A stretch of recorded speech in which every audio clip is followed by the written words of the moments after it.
এখানে শুধু জোটের প্রার্থী না, কারণ আপনারা ইতিমধ্যে জেনেছেন গতকাল রাতে যে রুমিন ফারহানার লোকই কেন্দ্রের ভিতরে টাকা নিয়ে ধরা খেয়েছে। অলরেডি তার সে কাস্টডিতে আছে। উনি খেজুর গাছ এবং রুমিন ফারহানা দুজনেই এখন হচ্ছে ভীতির সম্মুখীন হয়ে দাঁড়িয়েছে। তারা বিভিন্নভাবে বিভিন্ন জায়গায় তারা ভোট কেন্দ্রে ঢুকবে এবং জাল ভোট দেওয়ার তারা লিপ্ত।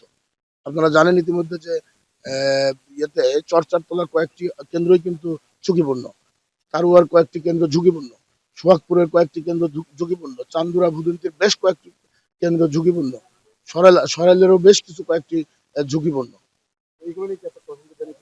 প্রশাসনকে আমরা জানানোর চেষ্টা করছি। আর আপনারা দেখেছেন যে ভোট কেন্দ্রে আমরা আসছি, এখানে নিরাপত্তা নাই বললেই চলে। এই নিরাপত্তা দিয়ে সুষ্ঠু ভোট আশা করা যায় না। আপনি দেখেন এখানে মাত্র দুজন আনসার আছে, দুজন পুলিশ আছে, 50 জন লোক আসলে তারা কি করবেন? উনি তো মানুষ, উনি তো অসহায়। এই ব্যাপারগুলো আপনারা তুলে ধরুন। এই যে দুই পুলিশ মহোদয় আছেন, উনি তো চলে গেলেন, ভোট কেন্দ্রটা তো এখনই অনিরাপদ। আপনি দেখেন, আমি দেখাচ্ছি এই দুজন আনসার আছেন। আনসার তো সাধারণ মানুষের মতোই একজন মানুষ, তার গায়ে শুধু একটা পোশাকই আছে। আর এখানে পুলিশ নাই, কিচ্ছু নাই, আর্মির তো টহলই আমি দেখতে পাচ্ছি না। আমি আমি তো সুস্থ দেখছি না।